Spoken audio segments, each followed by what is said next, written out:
তো বুঝি না স্যার এখন নাক নাক স্যার এখানে নাক্স ফার্স্ট হতে চাই নাক্স জি স্যার সব সময় তো মানে একটা যেটাই করব ওইটাতে যেন আমার ভালো থাকে সব সময় হ্যাঁ নাক আবার আমি পড়ালেখা করব আমি যদি ভালো না করতে পারি তাহলে লোকে খারাপ বলবে প্লাটিনা আচ্ছা আচ্ছা এইটাই তো হোমিওপ্যাথি স্যার কত সুন্দর সুন্দর মানে আমাদের প্রতিটা কথার সাথে ঔষধ সুবহানাল্লাহ কিন্তু রোগী সারে না কিন্তু স্যার আমরা জানলে না সারবো স্যার এই জন্য জানি না না না জানলে সারলেও ওই ওই আমরা যতই বইতে পড়ি বইয়ের সাথে বাস্তবের কোনো মিল নেই স্যার এক্সপেরিয়েন্স আপনাদের হ্যাঁ আলহামদুলিল্লাহ কালকে রোগী সারা অনেক কঠিন সেদিন শাহাদত স্যার একটা কথা বলে খেয়াল করেছেন কিনা আপনি একটা মেডিসিন দিলেন রোগীটা 1 মাসের ভিতরে পাইল ছাড়াই ফেললেন কারোর ফাদারেরও ক্ষমতা নেই 1 মাসে পাইল ছাড়ানো স্যার এত কঠিন রোগ কি স্যার এত সহজে যাবে এত অসম্ভব হ্যাঁ সবকিছুর একটা সময় নির্ধারিত আছে তাহলে সবকিছুর সময় আছে পরীক্ষার সময় আছে আপনি পরীক্ষা দেবেন ক্লিয়ার আলহামদুলিল্লাহ সকালে সম্মানিত সুধী আমাদের সাথে যুক্ত হয়েছেন আমাদের শ্রদ্ধেয় আমার মুরব্বী আব্দুল হান্নান স্যার স্যার আপনি তেলাওয়াত করবেন আজকের এই সাডেন ক্লাস হচ্ছে দুর্ভাগ্যের কপাল খারাপ হলে যা হয় আমার তাই হয় যারই প্রবলেম হয় সেই দিন সে শুধু বলে একটু ম্যানেজ করে নেন ম্যানেজ করতে করতেই I am tired very much tired রমজানটা আসলে বাঁচা যায় তখন ইনশাল্লাহ ছুটি পাওয়া যাবে 1 মাস অন্তত তো যাই হোক আব্দুল মান্নান স্যার স্যার যে মেডিসিনের লিস্টটা করছিলাম স্যার আমি আর আপনি সেই কাগজটা কি এখানে না চেম্বারে আছে এখানে আছে বোধহয় আছে লিস্ট আছে কিন্তু ওই সিম্পটম গুলো নেই না সিম্পটম গুলো সিম্পটম বাড়ি আনবো কেন চেম্বারে বুঝতে পারি প্রথম না স্যার শেষের থেকে শুরু করেন কাইন্ডলি স্যার তাহলে আমার তো লিখতে হবে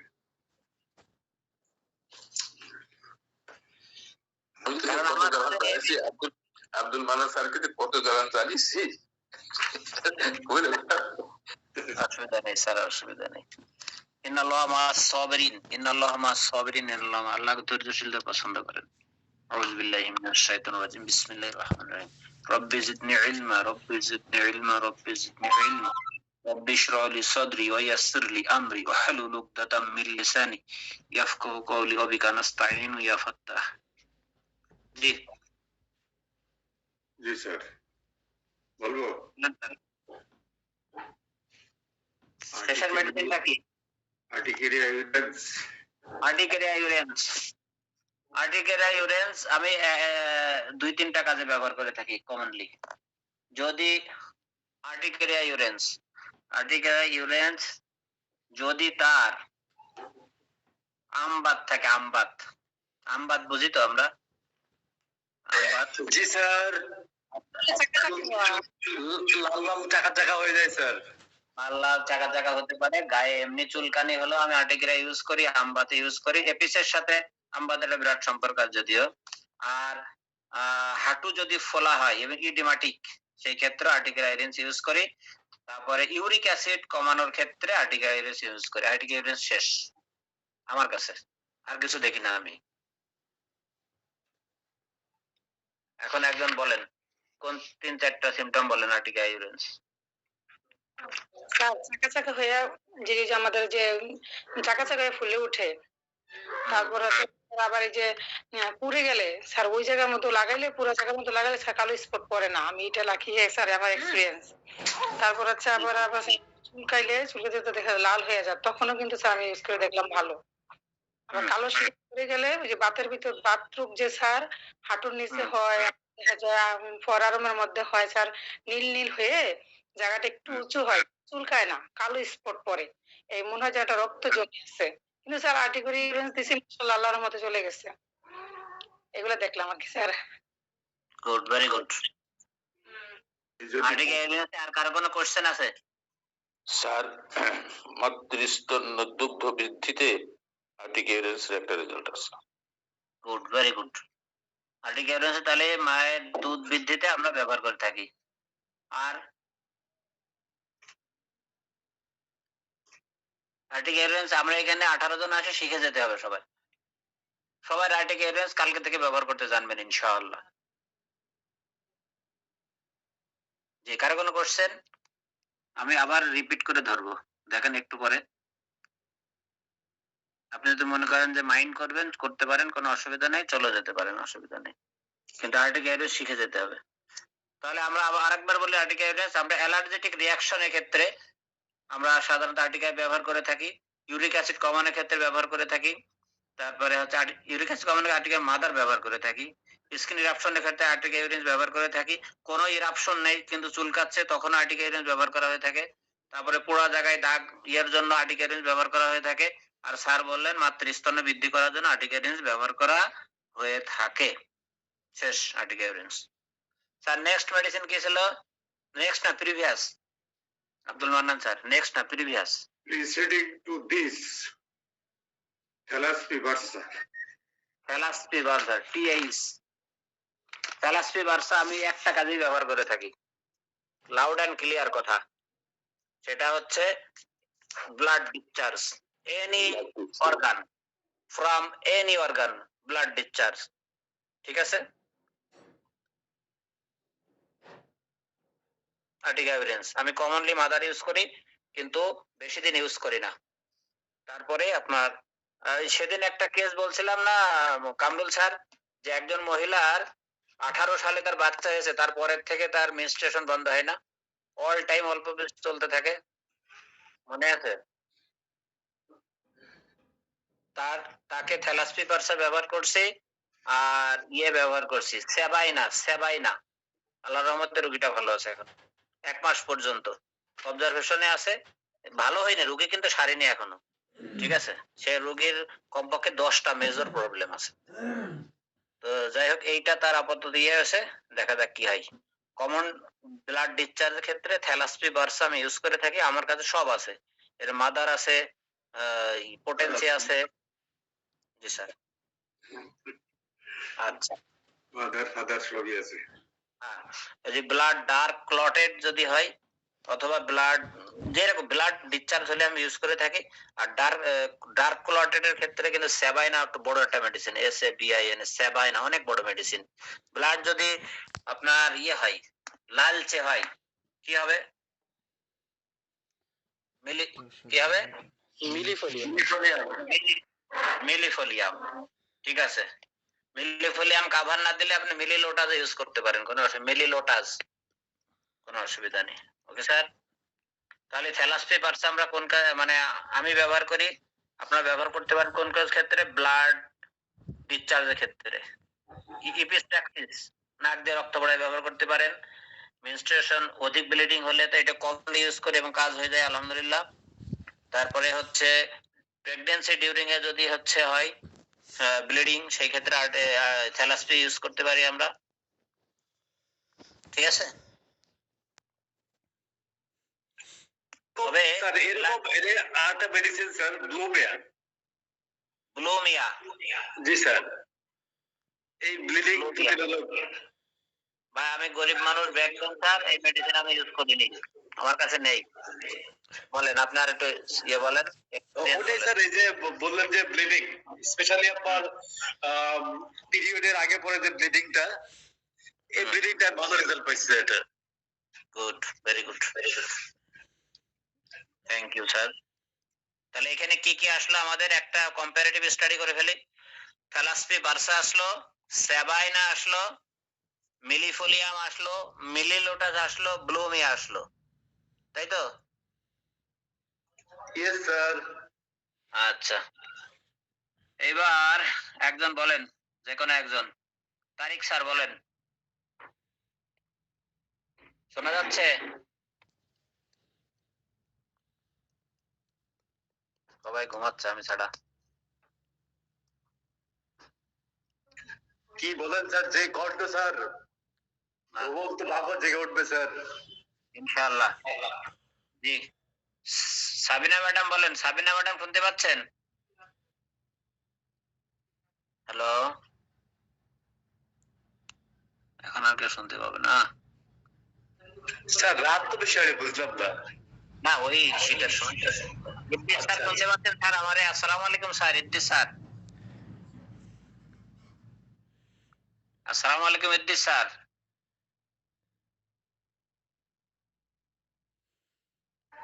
স্যার প্রতিটা সঠিক উত্তরের জন্য 10 টাকা করে দিলে বলবেন সব আমরা। হ্যালো স্যার, আসসালামু আলাইকুম স্যার। বলেন স্যার, ভালো আছেন? জি স্যার, আছি না। স্যার আমি কিন্তু আপনার উপর রাগ করিনি স্যার। আচ্ছা আপনি মেসেজ দিয়েছিলেন, আমি রাগ করিনি স্যার। প্রশ্নই ওঠে না রাগ করিনি। আমি রাগ করলে স্যার সরাসরি বলি, এমনি এমনি রাগ করি না। ঠিক আছে, যে আমি এই কারণে রাগ করতে আপনার সাথে রাগ হয়েছে। ঠিক আছে স্যার। জি স্যার। এই জন্য আমার বদনামও আছে, আমি মুখের উপর কথা বলি, আমার এই জন্য বদনামও আছে। আল্লাহ মাফ করুক, এটা বলা উচিত না, কারণ এটা সূরাতে নিষেধ আছে। আল্লাহ মাফ করুক। জি স্যার। জি স্যার, আপনি প্রস্তুত আছেন স্যার? বলেন স্যার, যা ইচ্ছা বলেন, প্রশ্ন করে। ও স্যার, ওই থ্যালাসপি আমরা কখন ব্যবহার করি স্যার কাইন্ডলি? আচ্ছা স্যার, এটা হলো any blood discharge. Thank you sir. আর ডার্ক ক্লোটেড ব্লাড হলে সাবিনা। সাবানা। সাবিনা। আচ্ছা, গর্ভকালীন নাক দিয়ে রক্ত, লাল রক্ত, মিলিমিলিয়াম। হ্যাঁ, মিলিস্পেলিং হতে পারে, থ্যালাসপি হতে পারে। Okay sir. হতে পারে। আচ্ছা, ঠিক আছে sir. Thank you, thank you sir. আমি সামটাইমস কি করি, দেখি যে আসলে তার রক্তে, যেমন মনে করেন একজন মহিলা 3-4 মাস বা আফটার ডেলিভারি তার ব্লাড হয়নি, ব্লাড আসেনি এ পর্যন্ত, 4 মাস, 6 মাস, 3 মাস, 8 মাস, 10 মাস হয়ে যায়, তখন আমি সাধারণত দিই belladonna 10 ml 3 dose. Bell 10 ml 3 dose. 3 dose তার অবস্থার উপর নির্ভর করে, আসলে 3 ডোজই দেবো না 1 ডোজ করে দেবো। ঠিক আছে, সেদিন একজনের দিয়েছি 3 ডোজ, কিন্তু খেয়ে বলেছি 1 ডোজ খাবেন, 2 দিন লেট করবেন, আর 1 ডোজ খাবেন, 3 দিন লেট করবেন, আর 1 ডোজ খাবেন। তো 1 ডোজ খাওয়ার পরে তার হয়ে গেছে, তো সুতরাং আর লাগেনি।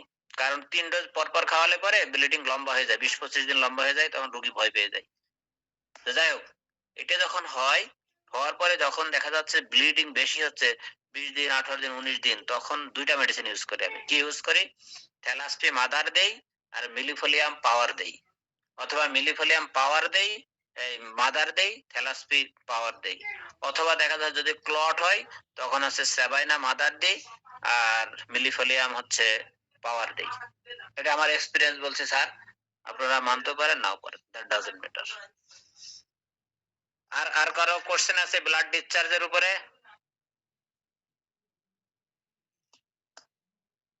স্যার, এই যে পিরিয়ডের সময় যাদের বেশি স্যার ব্লাড যায়, তাদেরটার জন্য কি স্যার আমরা এই মেডিসিন ইউজ করতে পারবো? অবশ্যই থ্যালাসপি ইউজ করবেন, থ্যালাসপি বাস্টার। আর তার সাথে চায়না দিয়ে দেবেন, চায়না, কারণ দুর্বল হয়ে যায় সে। ওকে, জি স্যার। জি জি সে কি দুর্বল হয় তাহলে চায়না দেবেন, না হলে দেবেন না। তবে ব্লিডিং এ আপনার 10 দিনের উপরে থাকলে মহিলারা দুর্বল হবেই নরমালি, মোর দ্যান 90%। ঠিক আছে, ডায়রিয়া হচ্ছে কিন্তু দুর্বল হচ্ছে না, মেডিসিন কি? কাল কি বলা হয়েছে? অ্যাসিড ফস। আমার নিতাইদা কইছিল, আমি বললাম আজকে নিতাইদাকে ক্লাসটা শিফট করব, কিন্তু হলো না, দেরিতে আসলো স্যার। স্যার আমার তো আপনি স্যার আমার তো হোয়াটসঅ্যাপ গ্রুপে দিলেন না, আমি তো ঢুকতে পারতেছি না, অনেকক্ষণ কষ্টের পরে ঢুকলাম। আস্তাগফিরুল্লাহ। কেন আপনি গ্রুপে যুক্ত নেই? আমি ওই মেসেঞ্জার গ্রুপে আছি, কিন্তু হোয়াটসঅ্যাপ গ্রুপে নাই। কেন মেসেঞ্জার গ্রুপের থেকে ঢুকতে অসুবিধা কি? ওইটা অনেক সময় নেই, অনেক সময় আবার ফালাই দিয়ে স্যার, নেটের সমস্যাটা মায়া আর কি। তা আপনার মেসেঞ্জার গ্রুপে নতুনটা হোয়াটসঅ্যাপ গ্রুপে নতুন লাগবে কেন? ও আমাদের তো লিংক আজীবন এক। আচ্ছা, না মানে ওই স্যার মেসেঞ্জার গ্রুপ থেকে তো হোয়াটসঅ্যাপ গ্রুপে আসে, তারপর preceding to this Thuja.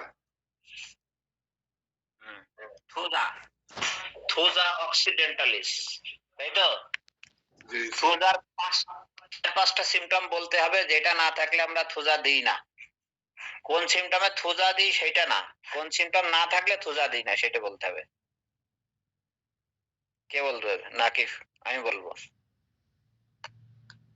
Sir থুজো হচ্ছে খুঁতখুঁতে স্বভাবের, তারপরে ঘুমাইলে উপরে উঠে যায়, নিচে মনে হয় যেন শূন্য উপর বাসতেছে। তারপরে ভ্যাকসিনেশনের অপব্যবহার জনিত কারণ আছে। তারপরে খুঁতখুঁতে স্বভাব। জি স্যার, থ্যাংক ইউ স্যার। তারপরে হচ্ছে গনোরিয়ার বর্ষায় বৃদ্ধি, জি স্যার, কনস্টিটিউশনের জি স্যার, রোগী। জি স্যার। জি স্যার। আমি বংশগত গনোরিয়ার ইতিহাস।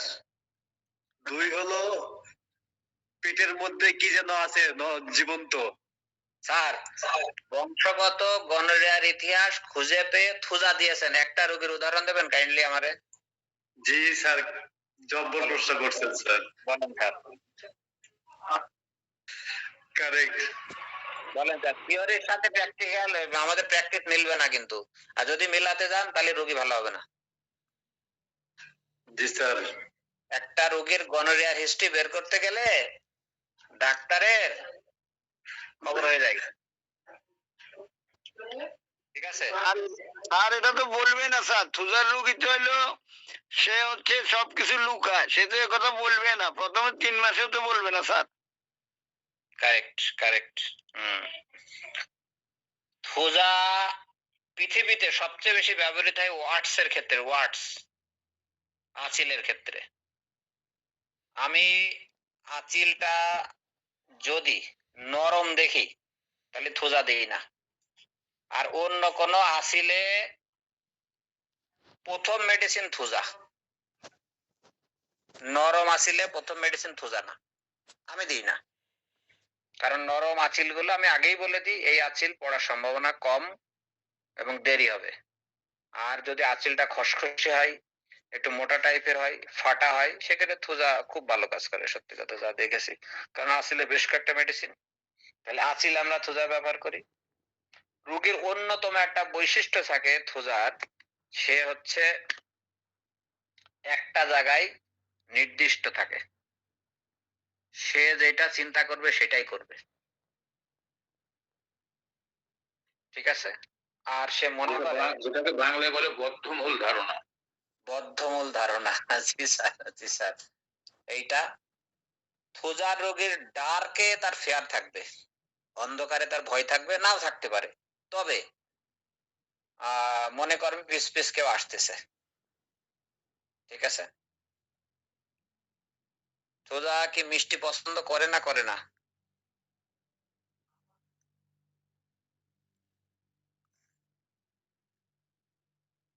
মিষ্টি পছন্দ করে। থুজা মার্কসল দুটাই পছন্দ করে মিষ্টি। জি স্যার, থ্যাংক ইউ স্যার। এটা একটা ইন্ডিকেটিং সিম্পটম কিন্তু, থুজা পছন্দ করে। থুজার রোগীর চেহারা হবে একটু সাইজ ছোট, থুজার রোগী খুব একটা লম্বা হবে না, সাইজ ছোট হবে। কেউ কেউ তার বইয়ে বর্ণনা করেছে যে লাইক গণেশ, সুরবিহীন গণেশ। ঠিক আছে? একটু কলকুজো টাইপের হতে পারে, কিন্তু তার হাইট কম, হাইট ছোট হবে। তারপরে থুজা তো অনেক বড় মেডিসিন, এই সংক্ষেপে শেষ করলাম। স্যার গোপাল ভাঁড়। গোপাল ভাঁড়, জি জি জি জি জি, থ্যাংক ইউ ম্যাডাম। এরকম থুজা। স্যার প্রিভিয়াস মেডিসিন কি ছিল? হলো টেলোরিয়াম। টেলোরিয়াম। বাচ্চাদের না। টেলোরিয়ামের আমি বেশি বৈশিষ্ট্য খুঁজি না। রিং ওয়ার্মের ক্ষেত্রে সালফার ফেল করলে টেলোরিয়াম দেই, কথা শেষ। রিং ওয়ার্মের ক্ষেত্রে সালফারের যদি বৈশিষ্ট্য ক্যারি না করে টেলোরিয়াম দেই আমি। স্যার একটা কথা আছে। বলেন স্যার। আমার 2 রানে রিং ওয়ার হয়েছিল মাস 6 আগে। আমি ওখানে দেওয়া আছে ওই ইয়েতে বইয়ে যে এটা নেট্রামিওর আর ওই টেলোরিয়াম হলো 1 নম্বরের ওষুধ, ফার্স্ট গেজের। দুটাই ব্যবহার করেছে, কাজ হয়নি। তো আমি আমার অজান্তেই মনের এদের ব্যাসিলিনাম সিভিলিনাম খাইছি। ব্যাসিলিনাম সিভিলিনাম 2 খাইছি, খাওয়ার পরে 1 মাস পর 3 খাইছি, আমার কাম শেষ। ওগুলা চিহ্ন টিহ্ন আর কিচ্ছু নাই। তো সব ক্ষেত্রেই ওই বই লেখা থাকলে সব জিনিস কাজে পাওয়া যায় না। এটা এটা এটা আমার কাজে লাগছে এই জন্য যে আমার দাঁত গুলা ভেঙে গেছে। এটা বই লেখা সিভিলিনাম লেখা আছে, দাঁত ভেঙে যায়, গোড়া ক্ষয়ে যায়, আর দাঁতের মধ্যে আপনার করাতের মতো, এই যে দাঁতের মাঝখানে করাতের মতো একটা, ওই যে আমরা যাদেরকে খরগোশ দাঁত বলি না, খরগোশ র্যাবিট টিথ বলি না যাদের সামনের দিকে, এটা সিভিলিনার অন্যতম বড় বৈশিষ্ট্য, র্যাবিট টিথ। জি স্যার। স্যার স্যার আমরা যে টেলুরিয়াম এবং আর এই যে সিপিয়া, এখন এই যে রিংওয়ার্মের আমরা কি ধর এই দুটার মধ্যে স্যার একটু পার্থক্য আছে স্যার। অনেক বলেন স্যার। ওই পার্থক্যটা হচ্ছে একটা রিংওয়ার্ম হচ্ছে একটা ইন্ডিভিজুয়াল, আর একটা হচ্ছে একটার সাথে আরেকটা অ্যাটাচড হয়ে থাকে, একটার সাথে আরেকটা লাগানো থাকে, আর একটা হচ্ছে ইন্ডিভিজুয়াল, আলাদা আলাদা। এবং টাকার মানে কয়েনের মতো এরকম গোল এবং আলাদা আলাদা ইন্ডিভিজুয়াল। এবং এটা বেশিরভাগ মহিলাদের স্যার এই যে লোয়ার অ্যাবডোমেনে হয় আর কি, tellurium. Sir thank you sir.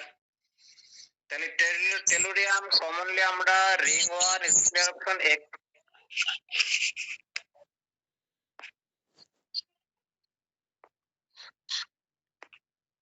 Sir কিছু বলবেন? হাত তুলেছেন। জি স্যার। জি বলুন। রিং ক্ষেত্রে আমি এক বাড়িতে একটু যাতায়াত করি, তার একটা মানে তার বেটার মানে তার একটা নাতি বয়স হয়তো 2 বছর হবে, হাঁটে বেড়ায়, সমস্ত গা রিংওয়ার্ম, এবং তার মায়েরও সমস্ত গা রিংওয়ার্ম।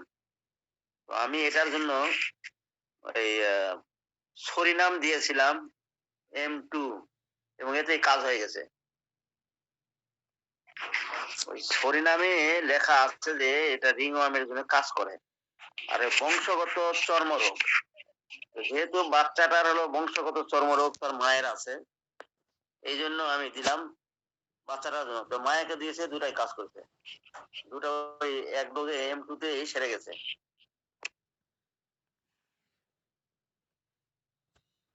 জি জি জি thank you sir, thank you very much. তাহলে টেলুরিয়াম আমরা ইউজ করব সাধারণত স্কিন রিঅ্যাকশন। আর সিপিআর স্কিন স্যার অনেক বড় স্যার, সিপিআর স্কিন অনেক বড় স্যার। ঠিক আছে স্যার, যেমন সিপিআর সালফার আর্সেনিক এদের স্কিন, তারপরে সরিনাম এদের স্কিন অনেক বড়, কিন্তু টেলুরিয়ামের স্কিন অত বড় না, ছোট্ট করে যে আপনি আপনার যে কয়টা বললেন আমি 2-1টা বললাম, এর ভিতরে টেলুরিয়াম যথেষ্ট আই থিঙ্ক, আমার তাই মনে হয়েছে। আর সিপিআর স্কিন অনেক বড়, এজন্য এটা আলাদা পড়া দরকার এটা। জি মিথুন স্যার, আদাব স্যার। স্যার জয়েন করেছেন, বলেন স্যার কি যেন বলতে যাচ্ছিলেন। জি স্যার আদাব, এই সবেমাত্র ফিরে এলাম স্যার। আপনি আপনার আলোচনার ফাঁকে আপনি অনুমতি দিলে শেষ প্রান্তের দিকে আমি আপনার অনুমতি ক্রমে একটি কেস শেয়ার করব স্যার। জি স্যার, আপনার অনুমতি দেওয়াই থাকলো, যখনই ইচ্ছা হবে তখনই শুরু করে দেবেন ইনশাআল্লাহ। আগে খাওয়া দাওয়া করেন।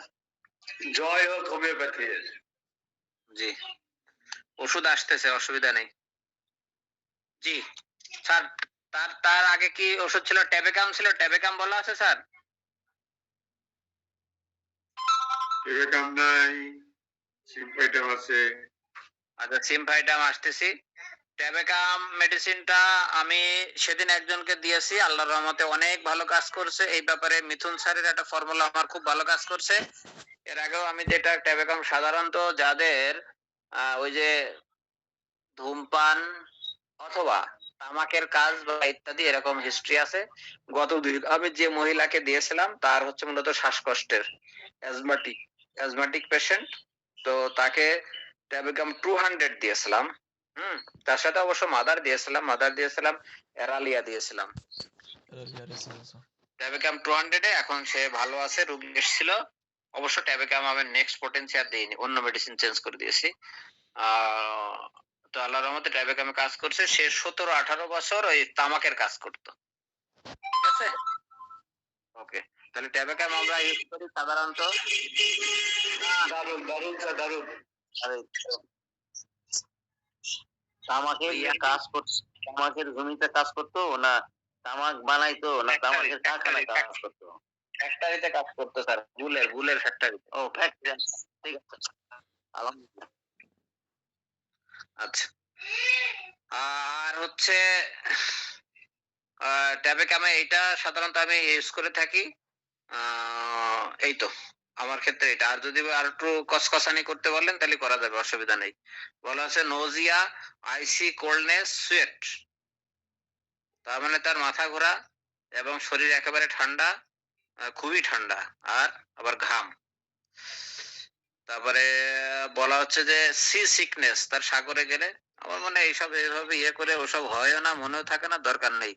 তাহলে কি হচ্ছে, তামাকের কারখানায় বা তামাক বিষয়ে কাজ কাম করলে ট্যাবেকাম, কেউ যদি তামাকের নেশা খুব বেশি থাকে, ধূমপানের নেশা বেশি থাকে, গুলের নেশা বেশি থাকে, সেখানে ট্যাবেকাম শেষ, ক্লোজ। এবং ভার্টিগোর একটা ব্যাপার আছে, এবং ভার্টিগো। জি স্যার, আমি একটু বলি এখানে এখানে শুধু তামাক সেবন বেশি করেই আমরা শেষ করব না। এখানে বিষয়টা হচ্ছে যারা দীর্ঘদিন যাবত তামাক সেবন করে আসছে, যেমন গুল, জর্দা, এবং সিগারেট, এটা এখন একদম কমন। এরকম হিস্ট্রির যে কন্টিনিউ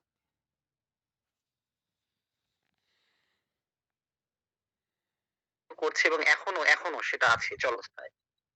কোনো পেশেন্ট পেলেই আমরা সেই পেশেন্টকে নির্দ্বিধায় আমরা ট্যাবেকাম ব্যবহার করতে পারি। আর একটা জিনিস আমি আপনাদেরকে বলতে চাই, সেটা হচ্ছে যে নতুন কোনো গুল সেবনকারীর ঘটনা আপনারা শুনেছেন কিনা কেউ। যেমন আমরা ট্যাবেকাম মেট্রিয়া মেডিকা খুললেই যেটা দেখতে পাই, ভার্টিগো, একদম শরীরে শীতল, ঘাম, যে সাইন সিমটম গুলো আমরা পাই সাধারণত। আপনারা যদি কোনো নতুন গুলখোরের ইতিহাস শুনে থাকেন, এমন অনেক মানুষের এই গল্প শুনবেন, অনেকেই গুল খাওয়া শুরু করছে কিভাবে, বলে যে আমার দাঁতে ব্যথা কমতেছে না, তা আমার দাদা বা আমার চাচা বা আমার ভাই বা দুলা ভাই, এই পাগল তোর দাঁতে ব্যথা ভালো হয়ে যাবে, এক কাজ কর একটু গুল নিয়ে ওই দাঁতের ওই জায়গাটা দিয়ে একদম কামড় দিয়ে চুপ করে থাক, দেখ দাঁত ব্যথা ভালো হয়ে যাবে। তো ওই লোকের জীবনের প্রথম ইতিহাসটা যদি কেউ আপনারা শুনে থাকেন, যে দেখবেন ওই ব্যক্তি জীবনের প্রথম যেদিন এই গুল মুখের মধ্যে দিল, দেওয়ার পরে এই যে মাথা ঘোরা এবং তার শরীরে শীতল ঘাম, মানে এই যে মেট্রিয়া মেডিকায় যে যে সিমটম গুলো আছে, সব সিমটম গুলাই তাৎক্ষণিক ভাবে কিন্তু এই রোগীটা ফেস করে। অর্থাৎ আমরা যদি বলি যে এই যে গুল সেবনকারী বা জর্দা সেবনকারী যে ব্যক্তিগুলো, এরা যখন জীবনে প্রথম এই গুল বা জর্দা সেবনটা শুরু করে, তারা কিন্তু এই লেয়ারটা পার হয়ে আসে। অর্থাৎ বইয়ের মধ্যে আমরা যে বর্ণনাটা পাচ্ছি ট্যাবেকাম সম্বন্ধে, এই ট্যাবেকামের বর্ণনাকৃত যে লেয়ারটা, এই সদৃশ্য যে সিমটমটা, এটা কিন্তু তার জীবনের মানে একদম সূচনা লগ্নেই তারা যখন এই জর্দা বা তামাক সেবন করে বা গুল, তখনই কিন্তু এই লেয়ারটা তারা পার হয়ে আসে, এক পর্যায়ে সহনশীল হয়ে যায়। কিন্তু এই শখটা কিন্তু তার জীবনের ওই প্রথম পর্যায়ে হয়। অর্থাৎ এ কারণেই আমরা যদি কোনো গুল সেবনকারী বা জর্দা সেবনকারী বা দীর্ঘদিনের তামাক সেবনকারী কোন রোগীকে, গুটকা সেবনকারীকে যদি আমরা ট্যাবেকাম দেই, সেখানে অবশ্যই আমরা খুব চমৎকার ফলাফল পাই। এটা তার লেয়ারটাকে কেটে দেয় এবং তার শরীরে যে বিষক্রিয়াটা দীর্ঘদিনের তৈরি হয়ে থাকে সেটাকে কেটে দেয় এবং খুব সুন্দর চমৎকার একটা সুস্পষ্ট লক্ষণ এনে দেয়। আশা করি আমি মেট্রিয়া মেডিকার সমসাময়িক সিমটম এবং ট্যাবেকামের কষ্টটা আপনাদের সামনে উপস্থাপন করতে পেরেছি। ধন্যবাদ স্যার। জি ধন্যবাদ, thank you sir. Mithun sir যখনই কোনো কিছু উপস্থাপন করেন ফর্মালিটিস মেনটেন করে উপস্থাপন করেন। তাহলে মিঠুন স্যার হচ্ছে কি ক্যারি করে, কোন মেডিসিন সিমটম ক্যারি করে? Kali group. জি আর আমাদের ওস্তাদ শাহাদত স্যার আমাদের সাথে আছেন। শাহাদত স্যার বেশ কোন মেডিসিন ক্যারি করে? মাকসুদ না, শাহাদত স্যার আছে আমাদের সাথে। আসসালামু আলাইকুম স্যার। আসসালামু আলাইকুম স্যার। স্যার মনে হয় ব্যস্ত আছে। জি স্যার মোর কিন্তু শোক রোগ কষ্টিকাম দিয়ে ভালো হয়ে যায়, আঞ্চলিক ভাষায় বললাম স্যার। ধন্যবাদ। জি জি জি, যাক আলহামদুলিল্লাহ। হ্যাঁ, কষ্টিকাম তো খুবই এরকম ফর্মালিটিস কমিউনিকেটিভ। আচ্ছা ঠিক আছে। সিয়া খাতুন বলছে আর্সেনিক, আলহামদুলিল্লাহ, অসুবিধা নেই, এখান থেকে আমরা শিখছি কিন্তু। তবে আমার কাছে মনে হয় সাহাদত স্যার নাইট্রিক অ্যাসিড। আচ্ছা, তা আমার সাথে তো কয়েক বছর আছেন আপনারা, আমাকে দেখে কি মেডিসিন মনে হয়? Merc sol sir. কঠিন প্রশ্ন কিন্তু। মার্কসল। তবে যাই বলেন স্যার, আপনি কিন্তু আপনার সঙ্গে মার্কেটিং করলে আপনি কিন্তু মাথা গরম হয়ে যাবে, এটুকু মনে হয় আমার। হ্যাঁ না, নিশ্চিত নিশ্চিত, কন্ট্রাডিকশন অ্যাগ্রাভেশন আমার। জি স্যার। আমি এবং আপনি খুব স্পষ্টভাষী মানুষ, বাজক আর মরুক। আমি হচ্ছে প্লাটিনার পেশেন্ট। আচ্ছা, তো ঠিক আছে আলহামদুলিল্লাহ। আমাদের আব্দুল মান্নান স্যার বলেন তো কি মেডিসিন? Pulsatilla sir. চোখ বুঝে বলতে হবে, চোখ বুঝে বলতে হবে আব্দুল মান্নান স্যারের। স্যার আপনি তুজা। থুজা আমি না, ঠিক আছে, থুজাও আছে আমার ভিতরে। Sir nitric acid. কে? স্যার চাই স্যার আমি বলছি। কে নাইট্রিক অ্যাসিড? স্যার আপনি। আচ্ছা, না আমি এতগুলো মেডিসিন হলে তো হবে না। আমার আব্দুল মান্নান স্যার হচ্ছে যারা ডক্টরেট করছে, থিসিস করছে, কোন মেডিসিনের দিকে যাবে? এবং স্যার থিসিস দেখে, হায় হায় রে, এটা না পারলে তো বিপদ। নাক্সমম sir. Sulphur sulphur sulphur sulphur হচ্ছে এই নাক্সপম সাফল্য চাই, ফাস্ট হতে চাই। আর আর আর আপনার মানে দার্শনিক চিন্তা চেতনা সম্পন্ন কে? Sulphur sulphur.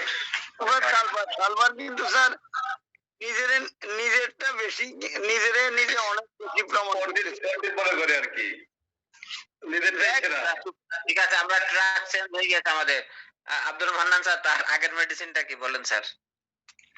Abdul Mannan sir, don't mind please sir, মাফ করবেন আমাদের। না না, এখানে কেউ মাইন্ড করে না। আমি অত দার্শনিক ভাব নাই আমার। আচ্ছা, কি বলে সিম্পাইটাম। সিমফাইটার আমি একটা কাজে ব্যবহার করি, হাড় ভেঙে গেলে সেখানে জোড়া লাগার ক্ষেত্রে। তবে সিমফাইটাম দেওয়ার আগে অবশ্যই আমি আর্নিকা একটা হাই ডোজ দেবো সেখানে। আর্নিকা আমার কাছে হাই ডোজ বলতে 10 mg থেকে শুরু। জি স্যার, জোড়া লাগানোর আগে স্যার, দেওয়ার আগে স্যার আমাদেরকে প্লেসমেন্ট বসাইতে হবে আগে। প্লেসমেন্ট হতে হবে তারপরে।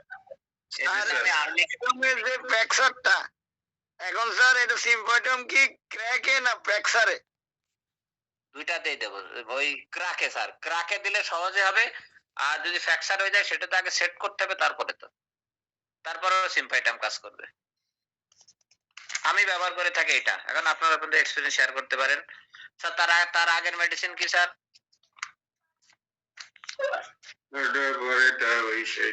সালফার। স্যার রুটা যদি একটু ডিসপ্লেস হয়ে যায় হালকা, তাহলে স্যার রুটা ওখানে কাজ ভালো করে স্যার। জি স্যার, রোটা জয়েন্টে খুব ভালো কাজ করে। জি আলহামদুলিল্লাহ। তারপরে সালফার। এক মিনিট জানবে স্যার আমার জাস্ট, সেটা হলো যে স্যার ওই সালফার কথা যেহেতু বললেন, একটা পেশেন্ট পেয়েছিলাম আমি, তার ঘাড়ে স্যার অনেকগুলো আঁচিল খুব ছোট বড় চিকন এরকম আর কি। তো ওনার সঙ্গে কথা বললে বুঝলাম স্যার, এত কথা বলেন, এত বুদ্ধিজীবী কথা বলেন স্যার, এত থিওরি দেয়, কোন থিওরি সে নেয় না, এবং খুব অস্থির টাইপের। তো আমি স্যার সালফার তাকে দিছিলাম স্যার, কিন্তু কাজ হয়নি। তো পরে কস্টিকাম দিচ্ছি। হ্যাঁ, কর্টিকাম হাই ডোজ দেবেন, 10 mg থেকে শুরু করবেন। আর ওই ঘাড়ের নরম আঁচিল, এটা কিন্তু গিয়ে দেবেন না, বললেন যে হতেও পারে নাও পারে, তাই বলবেন। হ্যাঁ জি স্যার। কারণ নরমাসিল ফেলের কেস আমার আছে বেশ কয়েকটা, নরমাসিল ফেল করে। হ্যাঁ আরেকটা পেশেন্ট দেখলাম যে আমার ঘরে একটা acid আছে স্যার ডান পাশে। শক্ত না নরম? এখন নরম না, এটা এমনি চ্যাপটা একটু। তাহলে সেটা আচিল না সিবাসিয়ান সিস্ট? এখন এটা তো আসিল সিবাসিয়ান সিস্ট নড়বে আর আচিল নড়বে না। না, এটা নড়ে না। তাহলে আচিলই হবে। দেন হাইডোজ দেন স্যার, কোনো অসুবিধা নেই। কোনটা দিব স্যার? আমি স্যার আমার আগে স্যার ওই যে কস্টিকাম খাওয়ার জন্য গলার সমস্যা হলে আপনি বলছিলেন, আমি 200 খাইছি স্যার, আমার গলার সমস্যাটা চলে গেছে। সুবহানাল্লাহ। আরেকটা জিনিস খাবেন sir, borax 3x। টাইটুলেশন sir 4x আচ্ছা 3x 4x 5x 5x 6x খেলে গেল যা পাওয়া যায়। কয়টা করে খাবো স্যার? সকালে 2টা, রাত্রে 2টা খাওয়ার পর। আর এখন স্যার এই আসিলের ওয়ার্কসের জন্য কি খাবো স্যার? স্যার কস্টিকাম খাইছেন তো কয়দিন পরে আসলে ছবিটা দিয়েন, তখন দেখে বলতে হবে স্যার। জি স্যার। ওকে। তবে স্যার আপনার কস্টিকাম আরো লাগবে। কস্টিকাম 200 খাইছেন তো 1m লাগবে। আমার কাছে এখনো ক্লিয়ার মনে হচ্ছে গলাটা। ঠিক আছে স্যার? জি জি স্যার। আমাদের সাথে আমাদের ওস্তাদ কথা বলতেছে না কেন? আসসালামু আলাইকুম স্যার। চলে গেল নাকি? আছে স্যার। আমাদের শাহাদত স্যার। স্যার আসিল যদি লম্বা হয়, হ্যাঁ। ঝুলন্ত, মানে ওই উপরের দিকে একটু মোটা, গোড়ার দিকে চিকন। হ্যাঁ হ্যাঁ জি স্যার, এটা বলে কিসমিস আসিল, বলে কিসমিস আসিল। কিসমিস আছে। এটা এই আসিল গুলো সহজে পড়তে চায় না, সাধারণত গলায় হয়। ঠিক আছে স্যার? এই আসিল গুলোর ক্ষেত্রে কস্টিকাম বড় মেডিসিন। কস্টিকাম যেটা পত্রবিন্তের মতো স্যার, ওইটাতে কি হবে স্যার?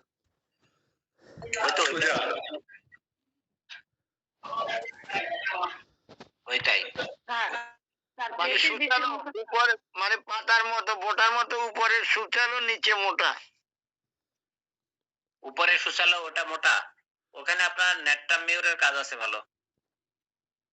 ঠিক আছে স্যার, ওইটাই নেট্রাম মিউর কাজ আছে। স্যার পেঁপের বীজের মতো যেটা গোল একবারে পেঁপের বীজের মতো কিন্তু নরম তুলতুলে, তারপরে ওটার জন্য কি হবে স্যার? ওটাও সহজে সারতে চায় না, ওটা কস্টিকাম ভালো কাজ করে। যদি পেঁপের বীজের মতো কালো হয় ম্যাডাম, যদি পেঁপের বীজের মতো কালো হয় তাহলে লাইকো।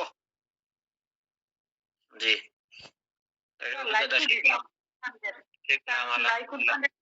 কাজ হয় নাই। কত দিয়েছে লাইকো? আপনি কিভাবে দিচ্ছেন ম্যাডাম? স্যার আমি 2 আউন্সের বোতল ওই যে একটা গ্লোয়েজ দিছি। না কত পটেন্সি দিচ্ছেন? 200। হ্যাঁ, কতদিন পরে আপনি অবজারভেশন করছেন? স্যার আমার তো 2 মাস চলে গেছে, তারপরে কোনো কাজ হয় না। তার ঘাড়ে প্রচন্ড আছে, পুরা পেটের মতো, বিসির মতো, পেটের বিসির মতো আরো বড় বড় ঝুলে রয়েছে, মনে হয় যেন টান দিলে ছেড়ে পড়ে যাবে, কিন্তু কিচ্ছু কাজ হয় না। এখন আপনি পটেন্সিতে আরো অপেক্ষা করতে হবে। এর সবচেয়ে ডিফেক্টিং রেমেডি হচ্ছে লাইকো। লাইকো অনেকদিন পরে কাজ করে। জি আলহামদুলিল্লাহ, ধন্যবাদ স্যার। তার আগের মেডিসিন কি স্যার? Sulphur sir, sulphur.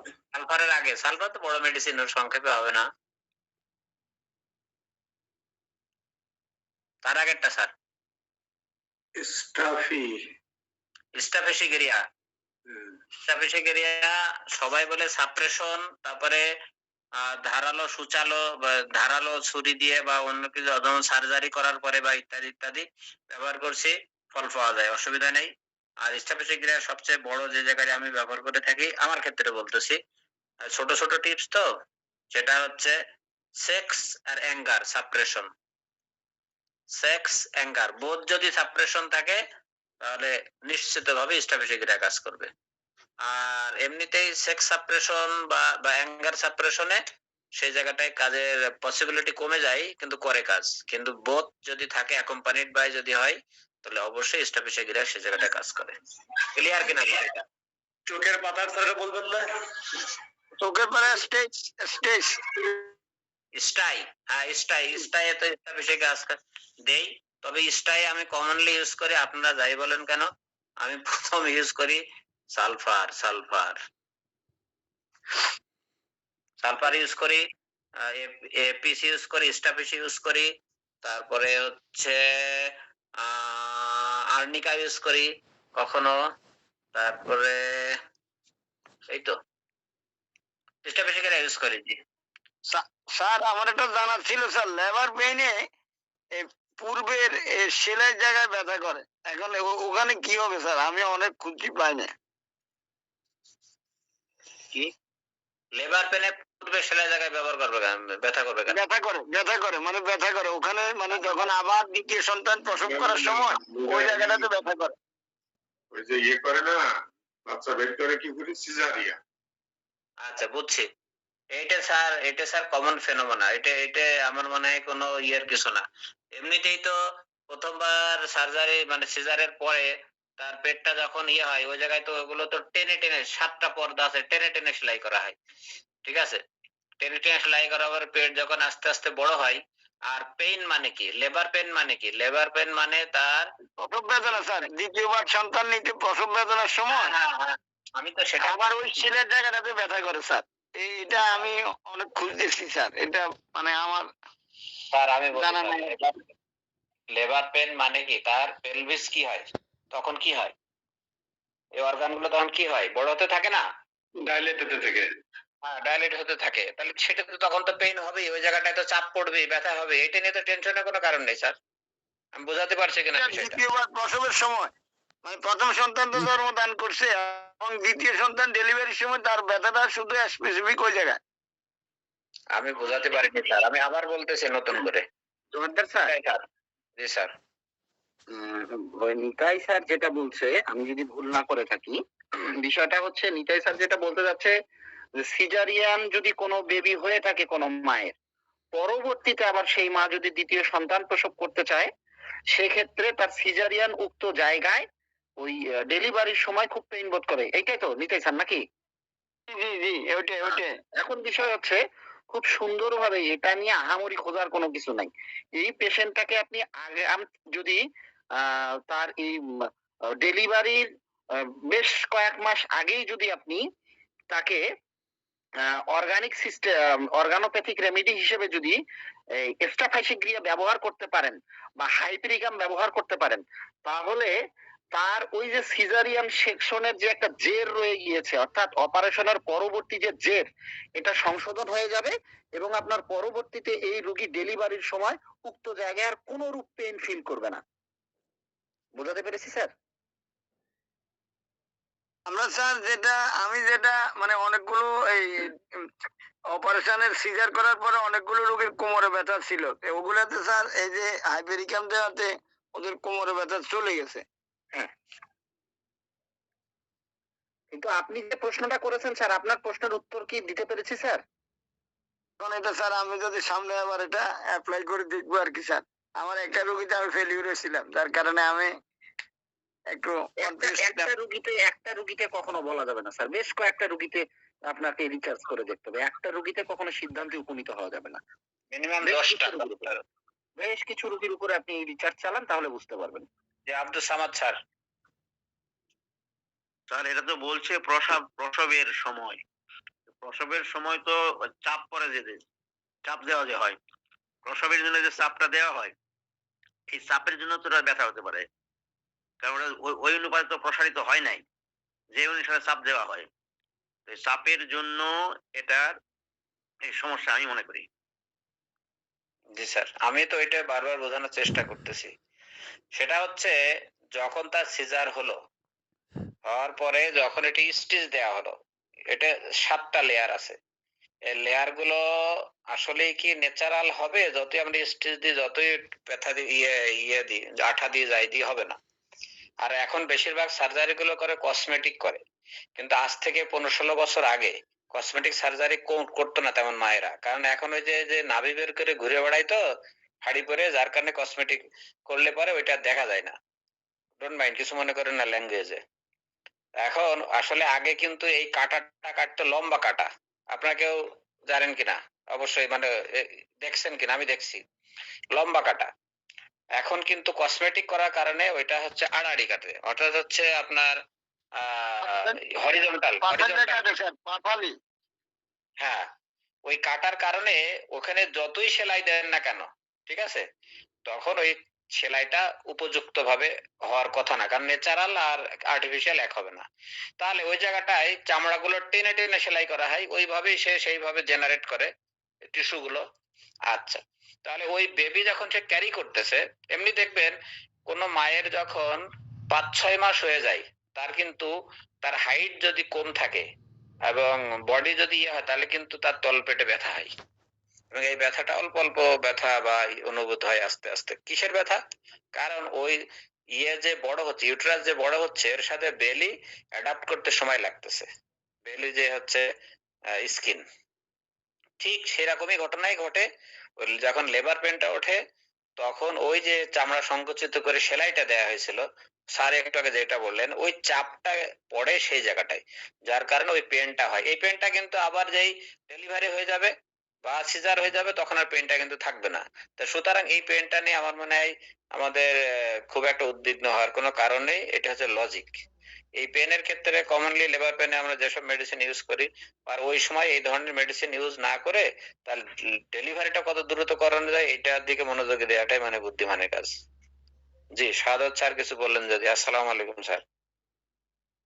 জি, আসসালামু আলাইকুম ওয়া রাহমাতুল্লাহি ওয়া বারাকাতুহু। জি স্যার, ওই দাদা জানে উত্তরটা তারপরে পেছাইতেছে আর সেটা হলো নরেন্দ্রনাথ মোদী যে বইটা লিখছে না, ওইখানে একটা কথা লেখা আছে। নরেন্দ্র মোদী কি নাম? নরেন্দ্রনাথ নেই, নরেন্দ্রনাথ বন্দ্যোপাধ্যায়। বন্দ্যোপাধ্যায়। যাক, ওইখানে একটা কথা আছে যে কি, যাবতীয় অপারেশনের পরে, যে কোনো অপারেশনের পরে স্টেফিসেক্রিয়া খুব ভালো কাজ করে অপারেশনের শিলাইতে। সেখানে কিলোড হইলো কাজ করে, যে কোনো শিলাতে ব্যথা হইলে দীর্ঘমেয়াদী স্টেফিসেক্রিয়া ভালো ওটা কাজ করে। কিন্তু আমি প্রয়োগ করি মাঝে মাঝে, আসলে আমরি বুঝিও না, জানি না, রোগীরা রেসপন্স খুব একটা করে না। এখানে একটা কথা আছে, বর্তমান যে অপারেশন গুলো হয়, আজ থেকে 2 বছর আগে বা যারা পুরান ডাক্তার, তারা এখনো কিন্তু কেটামিন ব্যবহার করে যাতে অপারেশনে।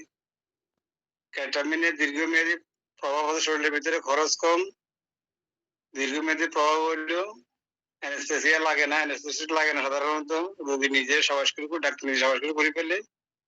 কিন্তু এটা কোমর ব্যথা, পেট ব্যথা দীর্ঘদিন থাকে, 2 বছর 5 বছর থাকে। কিন্তু আধুনিক যে পদ্ধতি অপারেশনটা করা হয়, ওই অপারেশনে কিন্তু ব্যথাটা 6 মাসের মধ্যে কন্ট্রোল হয়ে যায়। ওরা যা বলছে ওইটাই, ওরা কিন্তু কেটামিন ইউজ করে না। আধুনিক পদ্ধতি যেটা করে, কারাসি ওটা দরকার হয় না, আর কোমর ব্যথা দীর্ঘদিন থাকে না, এখন দাগও পড়ে না। কিন্তু যারা আগের সার্জন, ওরা কেটামিন ইউজ করাতে কেটামিনের ব্যথাটা মূলত 2-4 বছর থাকি যায়। একটা কথা। আর ওই যে অ্যাস্ট্রাবিজেক্রিয়া আর একটা ব্যবহার, চোখের অঞ্জনি, যদি অঞ্জনি শুরুতে উঠে, শুরুতে 4-5 দিন পরে রোগী আপনার কাছে আসে, তখন বললো খুব ব্যথা, যে খুব ব্যথা। এই ব্যথা হলো যেটা সেন্সিটিভ টু টাচ, যেটা আমরা বলি হিপাসাল, সহজে কন্ট্রোল আসে যায়। আর যদি এটা দীর্ঘদিনের থাকে, তাহলে আপনি অ্যাস্ট্রাবিজেক্রিয়া ইউজ করতে পারেন, খুব ভালো একটা মেডিসিন, সাথে বায়োকেমিক্যাল ক্রিয়াফ্লোর, সালফার ইন্টারকারেন্ট। হ্যাঁ, একটা রোগী এখন মনে পড়ছে, সে একটা স্কুল শিক্ষকের মেয়ে, তার চোখের উপরে পাতা পুরো টিউমার ছড়ে গেছে। টিউমারটা আসলে কিন্তু আমি দেখি নেই, রিপোর্টে আছে। ওই ওই ওই চোখের উপরে পাতার উপরে এমআরআই করা ছিল। এটা করে নিয়ে আসছে, ওরা বলতে রগুলো নাকি ছড়ে গেছে ভিতরে ভিতরে। পরে তার একটা অপারেশন দিয়েছিল, অনেক ব্যয়বহুল। শিক্ষকটা মারা গেছে, ওনার মেয়েটা মরে যাওয়া, শিক্ষক জীবিত অবস্থা আমার দেখাতে বলছে। পরে উনি ক্যান্সারে মারা গেছে, উনি মারা যাওয়ার পর রোগীটা আমার চেম্বারে আসছে। আমি প্রায় 2 বছর চিকিৎসা নিলাম, টিউমারটা কিন্তু এখনো বলতেছে হাতে অনুভব করা যায় নাই। ওরা বলতেছে সব বেনে বেনে এটা ছড়াই গেছে। ওরা আমি ইবাসক এসএফজেভিয়া সালফা ক্যালগিরিয়া প্লাস চিকিৎসা শুরু করলাম, ট্রিটমেন্ট দিলাম, পরে সে মেয়েটা ভালো আছে, যদি এখনো যোগাযোগ নেই। এটা অনেক আগের কেস, 2010-12 সালের কেস। মেইবোলিয়ান গ্ল্যান্ড ইনফ্লামেশন ছিল না, চোখে কিছু বড় নাই, কিন্তু এমআরআই রিপোর্ট যেটা করাইছে ওই রিপোর্টে বলছে যে তার সবগুলা বেনের ভিতরে টিউমারটা ছড়াই গেছে, কিন্তু এক্সটার্নালি এরকম কিছু বোঝা যায়নি।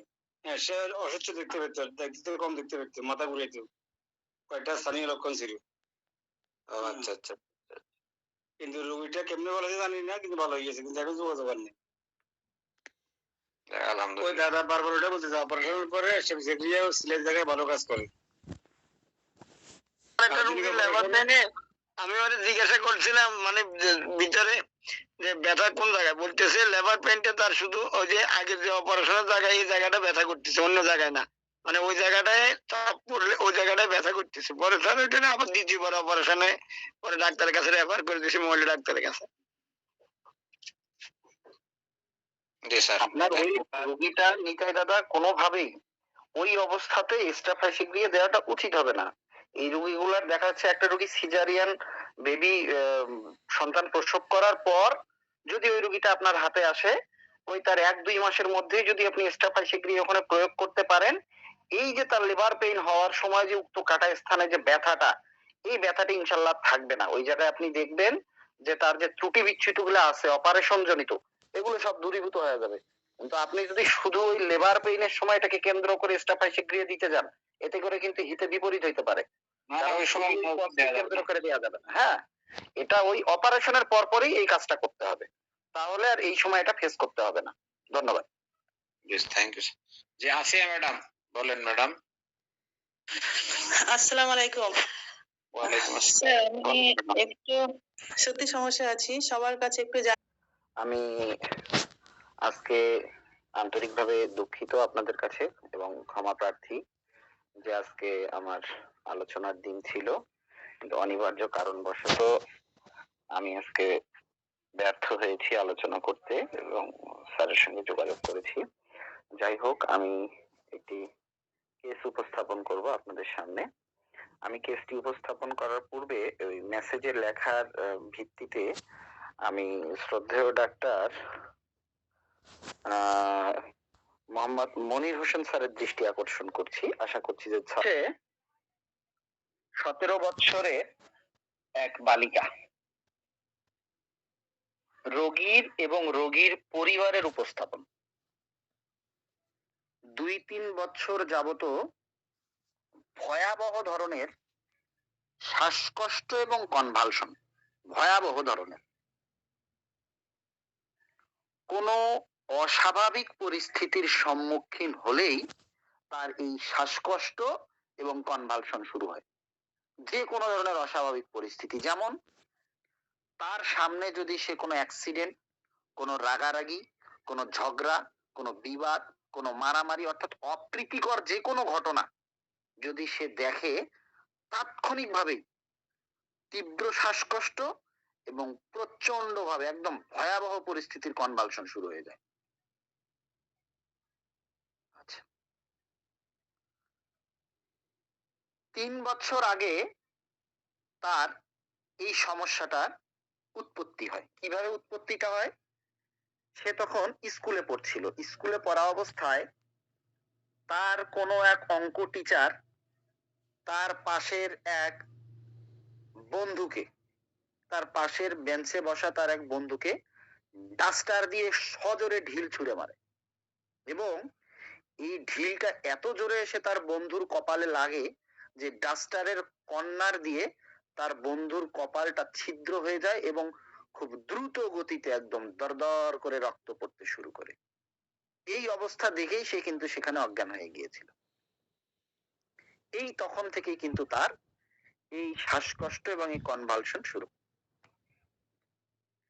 উক্ত সমস্যা, উক্ত পরিস্থিতিতে হঠাৎ করে আক্রমণ হয় এবং নাক দিয়ে সেই সময় তার রক্তক্ষরণ হয়েছিল এবং তার হাত পা কুকরামের ন্যায় কোকড়া হয়ে আসে এই হাত পা কুকরামের ন্যায় কোকড়া হয়ে আসে। এই কথাটা বলতে গিয়ে ছোট্ট একটি কথা আমি এখানে বলবো, যে কুপ্রাম এবং সিকিলকর, এই যে হাত পা কনভালশন, যখন হাত পা কুকড়ে আসে, এখানে কুপ্রামটা যেভাবে কুকড়ে আসে, কুপ্রামের রোগী, তার ঠিক অপোজিট পাশে যদি কোনো রোগীর হাত পা কনভালশনের সময় কুকড়ে যায় বা বাঁকা হয়ে যায় বা বেঁকে যায়, সেটাই কিন্তু সিকিলকর। অর্থাৎ কুপ্রামের যেই দিকে হবে ঠিক তার অপোজিট দিকটাই হলো সিকিলকর। যাই হোক, ঠোঁট চোখের নিচে, এই সময় তার ঠোঁট এবং চোখের নিচে কালো বর্ণ ধারণ করে এবং মুখমণ্ডল ফ্যাকাশে হয়ে যায় এবং তাৎক্ষণিকভাবে তাকে গ্যাস, অক্সিজেন এবং ইনহেলার দিতে হয়। তা না হলে তাকে কোনোভাবেই কোনো ক্রমে স্বাভাবিক অবস্থায় আনা যায় না এবং হসপিটালাইজ করতে হয় খুব দ্রুত বেগে।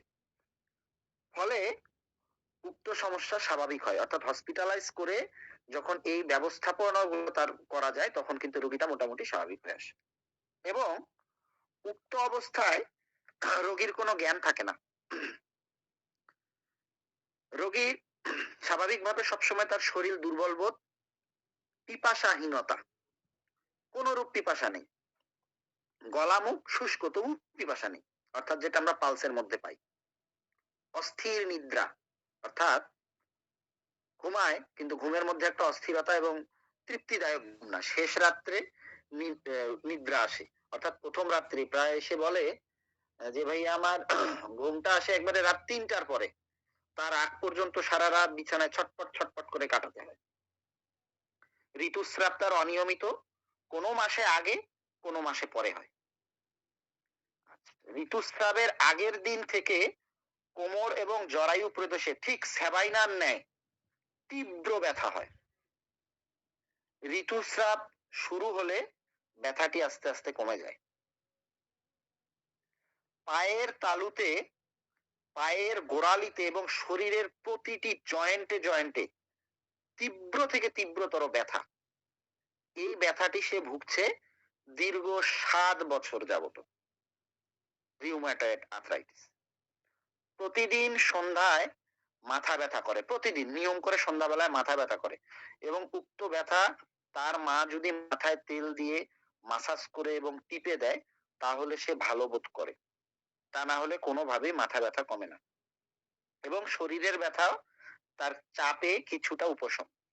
মিন্সের দাগ কাপড়ে লাগলে সহজে ওঠে না। এটা গেল রোগীর এবং রোগীর পরিবারের বর্ণিত কিছু বিষয়। আমার সংগৃহীত কিছু বিষয়, রোগীর দেহের কালারটা ফর্সা শ্যামের মাঝামাঝি, তার দৈহিক গঠনটা টিউবারকুলার ডায়াথিসিসের মতো, জিহ্বাটা পালসেটিলার ন্যায়, দাঁতগুলা টিউবারকুলার ডায়াথিসিসের এবং তার চুলটা সাইকোটিক মায়াজমের। রোগী গরম কাতর, সে চকলেট, আইসক্রিম, ভাজা পোড়া, ফাস্ট ফুড, জাঙ্ক ফুড খুব খুব খুব পছন্দ করে। মাছ পছন্দ, কোল্ড ড্রিঙ্কস পছন্দ, মিষ্টি একেবারে অপছন্দ। নিয়মিত চা খাওয়ার অভ্যাস আছে। টক খুব পছন্দ, আচ্ছা, ঝাল ও লবণ অপছন্দ, দুধ অপছন্দ। আচ্ছা, তার হাতের আঙ্গুরগুলো টিউবারকুলি নামের নাই। দুপুর 1টায় তীব্র ক্ষুধা পায়, সঙ্গী প্রিয়, বহুভাষী, খুব কথা বলে, বেশি কথা বলে, ভূত সাপ আরশোলা অন্ধকার, ভূত সাপ আরশোলায় প্রচন্ড ভীতি, কিন্তু অন্ধকার সে খুব পছন্দ করে, অন্ধকারে থাকতে। কুকুর, বিড়াল ও পোষা প্রাণী সে খুব পছন্দ করে, রাগ বেশি কিন্তু ক্ষমাশীল, সহজে যে কাউকে ক্ষমা করে দেয় এবং দীর্ঘ সময় কারো উপরে রাগ করে থাকতে পারে না। উপর থেকে পড়ে যাওয়ার স্বপ্ন দেখে, সাপের স্বপ্ন দেখে, ভূতের স্বপ্ন দেখে, স্বপ্নে তাকে বোম্বায় ধরে, গলা চেপে ধরে। জেদি প্রকৃতির, অধৈর্য এবং অস্থির প্রকৃতির। টাইফয়েড হয়েছিল, কাশি, মাথা ব্যথা, জ্বর প্রায়ই হয়। অতিরিক্ত ঔষধ সেবনের পূর্ব ইতিহাস রয়েছে। নানার ব্লাড ক্যান্সারে মৃত্যু, দাদুর হাঁপানি, দাদি ফুপির ডায়াবেটিক্স, দাদির তীব্র বাত ব্যথা, ফুপাতো ভাইয়ের থ্যালাসেমিয়া, শরীরের অসংখ্য তিল, মায়ের পিত্তপাথর ছিল। এই মেয়ে মায়ের গর্ভে থাকা অবস্থায় অর্থাৎ মায়ের গর্ভকালীন অবস্থায় মা কনসেপ্ট করার পর থেকে 10 মাস পর্যন্ত পানি আর স্যুপ জাতীয় খাবার ব্যতীত কোনো খাবার, শক্ত খাবার গ্রহণ করতে পারেনি।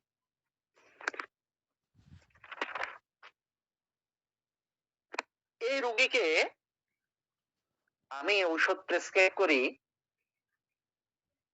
Carcinosin 50 mg 9/8/2024। পরবর্তীতে প্রতি 20 দিন পর পর সে আমার সঙ্গে সাক্ষাৎ করে এবং তাকে আমি আজ অব্দি ওষুধ দিয়ে আসছি ফাইটাম। রোগী এই কার্সিনোসিন 50 mg দেওয়ার পরে টুডে, জাস্ট টুডে, একেবারে সূক্ষ্ম মাত্রায় সেটা 5 কাপ পদ্ধতিতে, আজ পর্যন্ত রোগীর উক্ত রোগ আর রিপিট হয়নি। রোগীর বাত ব্যথা নেই, রোগীর মাথা ব্যথা নেই, রোগীর সুষ্ঠু সুন্দরভাবে ঘুম হচ্ছে। আজ পর্যন্ত দ্বিতীয়বার আর কোনো প্রকারের তার কোনো কনভালশন ওঠেনি, তার শ্বাসকষ্ট হয়নি, তার ইনহেলার লাগেনি, প্রয়োজন হয় না। এবং আশা করছি যে এই কেসে আমাকে আর অন্য কোনো ঔষধ ব্যবহার করতে হবে না। এখন যদি আপনাদের এই কেস সম্বন্ধে কোনো রূপ প্রশ্ন থেকে থাকে আপনারা আমাকে করতে পারেন। ধন্যবাদ স্যার। কলবাসনের ক্ষেত্রে জি ধন্যবাদ ম্যাম। বলবো আর কারো কোনো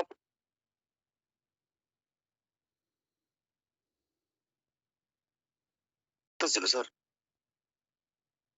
আচ্ছা, এই রোগীর আপনি বলছেন মেডিসিন, তবে আই থিংক আর মেডিসিন লাগবে এবং এর সিফিলিনাম লাগবে এক সময়, ইভেন হাইড্রোফোমিয়াও লাগতে পারে, এটা আমার প্রেডিকশন। এতে যদি উঠে যায় কেস আলহামদুলিল্লাহ, তবে আপনি যতগুলো সিমটম বলেছেন এতগুলো তার যে প্রবলেম, কখনোই এক মেডিসিনে ওঠার কথা না। এটা হোমিওপ্যাথিও বলে না যে এক মেডিসিনে উঠবে। জি স্যার, থ্যাংক ইউ। জি ধন্যবাদ স্যার। আর আর কোন স্যার ম্যামের কোনো প্রশ্ন থাকলে বলুন, আমি ওই যে ম্যাম প্রশ্ন করেছেন যে কেন দিয়েছি এটা আমি বলে দেব। সেটা ঠিক আছে, কার্সিনোসিনের ইয়ে আছে তার, তারপরে যেমন ল্যাকেসিসের তার একটা জায়গা রয়ে গিয়েছে। আলহামদুলিল্লাহ কাজ হয়েছে, এটাই বড় কথা। শুকরিয়া, আলহামদুলিল্লাহ। কি বলেন? জি ধন্যবাদ স্যার। তাহলে আমি বলে দেই যে মূলত আমি কার্সিনোসিন কেন প্রেসক্রাইব করেছি।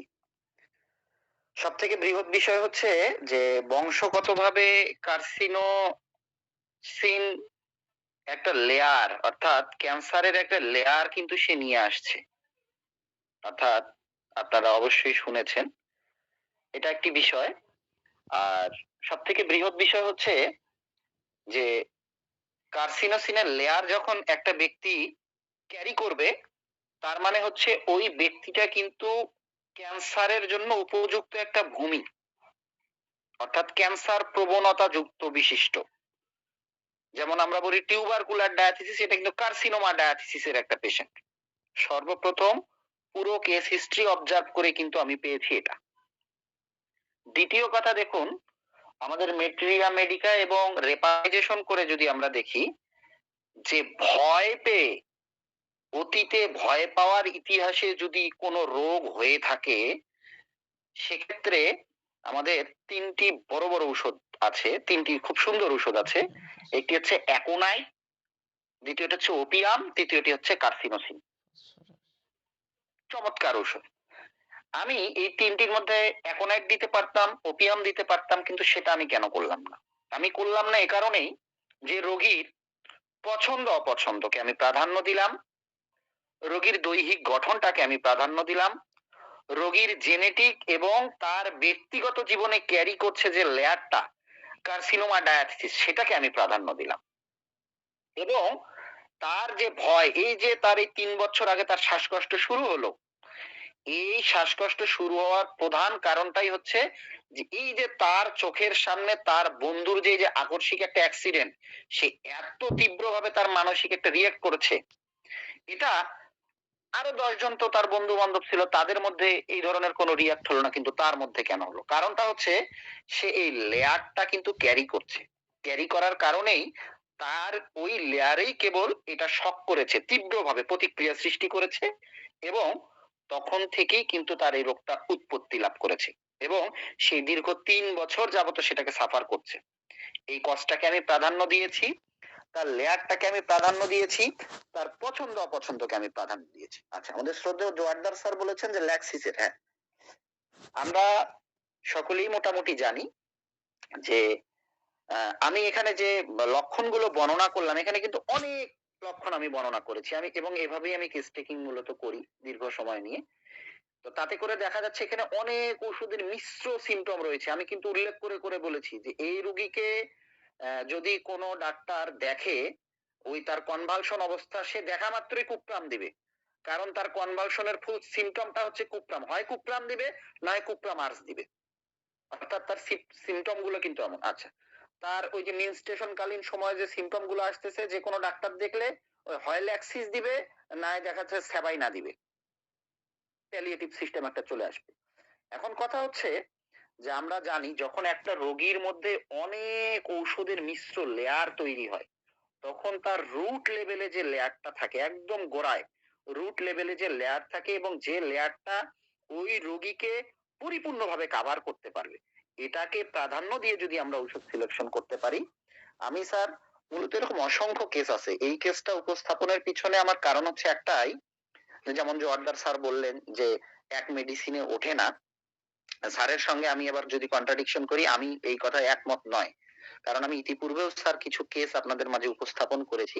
হোমিওপ্যাথিটাই হচ্ছে ম্যাজিক, যে দীর্ঘ 13 বছর যাবত সে আইবিএস সাফার করতেছে, সালফার 200 এর রোগী সুস্থ, আজ পর্যন্ত সুস্থ, এটাই হোমিওপ্যাথির ম্যাজিক। তবে এমন খুব রেয়ার, খুব রেয়ার, তো রেয়ার বিধায় কিন্তু আমি আজকের এই কেসটা উপস্থাপন করলাম, যে আমি এই যে কার্সিনোসিন 50 5 কাপ পদ্ধতিতে 9/8/2024 9 তারিখ 8 মাসের 2024 আমি দিয়েছি, আজ পর্যন্ত ফাইটাম চলছে, এবং রোগী যদি সেটা রিকভার করতো তাহলে এর মধ্যেই কিন্তু সেটা ফেরত আসতো, এবং যত দিন যাচ্ছে রোগী কিন্তু প্রতিনিয়তই 20 দিন পর পর আমার কাছে আসছে এবং বলছে আগের থেকে আমি অনেক ভালো, অনেক ভালো, অনেক ভালো। আমি রোগীকে বলছি যে তুমি 6 মাস ঔষধটা শুধু কন্টিনিউ করো, আশা করছি তোমার আর কোনো ঔষধ লাগবে না, প্রেসক্রিপশনটা সংরক্ষণ করবা। তো এটা হচ্ছে আমার একটা অবজারভেশন, এবং সাধারণত আমি ক্রনিক ডিজিজের আলোকেই কিন্তু কার্সিনোসিনটা সিলেকশন করেছি, এবং তাতেই ইনশাল্লাহ রোগী সব দিক থেকে, এখানে আমাকে আলাদা আলাদা করে প্রাধান্য দিতে হয়নি, এখানে রোগীর মোডালিটিকেও প্রাধান্য দিতে হয়নি। আমি এই কেস থেকে জাস্ট এতটুকুই, যেহেতু আমাকে একটা কঠিন বিষয় জোয়ারদার স্যার দিয়েছে, হোমিওপ্যাথির ফিলোসফি, তো সেই জায়গা থেকে এই কেসের পিছনেও কিন্তু আমার উপস্থাপনের একটা যৌক্তিকতা আছে। যৌক্তিকতাটা হচ্ছে এই যে যদি আমরা প্রকৃতপক্ষে হোমিওপ্যাথির ক্রনিক ডিজিজের যে বেস আছে, এই বেসটাকে ক্যারি করে, কিন্তু খুব লং টাইম লাগে। রোগীটা দেখেছি আমি প্রথম দিন 1 ঘন্টা 22 মিনিট আমার সময় লেগেছে, আমার কিন্তু লেখা থাকে যে কেসটা আমি কতক্ষণ স্টাডি করলাম। 1 ঘন্টা 22 মিনিট সময় দিয়ে আমি যখন কেসটা স্টাডি করেছি, তো এই যে দীর্ঘ সময় নিয়ে স্টাডি করার পরে আমি যেটা বুঝতে পেরেছি সেটার উপরে কিন্তু প্রেসক্রাইব করেছি, এবং অদ্ভুতপূর্ব ফলাফল পেয়েছি। এবং ইতিপূর্বে আমি অনেক কেস আপনাদের মাঝে ছোট ছোট ভাবে আমার সুযোগ হয়েছিল উপস্থাপন করার। তো এটাই হচ্ছে কিন্তু ক্রনিক ডিজিজের বিশুদ্ধতা, যেখানে আমাদের মোডালিটি বা আদার ছোট ছোট ছোট ছোট অর্গানিক যে সিমটম গুলো, ওই যে বললাম যে ওই হাত পা যেভাবে তার কোকড়া হয়ে যাচ্ছে, যেভাবে কনভালশন, শ্বাসকষ্ট হচ্ছে, আমরা যদি কালকে কুপ্রামার্স মেডিসিনটা পড়ি দেখবো ওই কনভালশন অবস্থায় রোগীর হুবহু মিলে গেল কুপ্রামার্স। কিন্তু আমার অভিজ্ঞতা এবং হোমিওপ্যাথির অর্গানন এবং ক্রনিক ডিজিজের ভিত্তিতে আমি যদি বলি যে কোনো দিন ওই রোগীটাকে কুপ্রামার্স পরিপূর্ণ কিউর করতে পারবে না, পারবে না, পারবে না।